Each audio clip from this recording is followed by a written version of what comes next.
Okay guys, eto no, mag-hunted ulit tayo no kasi nga yung Lutino Opaline cock and green opaline hen, ang mother niya, yung parents niya.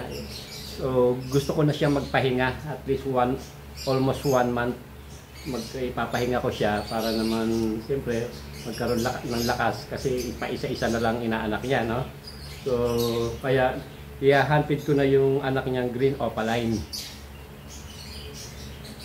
para yun nga makapagpahinga na yung parents niya. So ngayon hindi pa siya sanay, siyempre bago pa lang, kaya pinatitikim-tikim ko siya. So mamaya hapon okay na to, gugutumin na lang natin. Ngayon pinasusubo-subo, kumakain naman siya.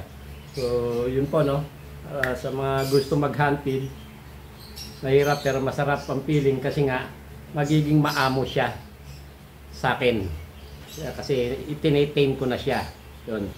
Next na i-hunted ko yung Indian ringneck.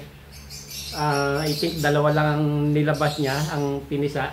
Pero okay lang, ipapahinga ko na rin yun. So siguro mga after one month niya, August 29 siguro yan, kukunin ko na siya, i-hunted ko rin. Okay guys, salamat sa panonood and please follow me sa FB Reel and then sa YouTube po, please subscribe. And sa FB Reel, please send star po sa mga kaibigan ko diyang mga nanonood, sa mga viewers ko, sa mga suki ko. I love you guys. Bye!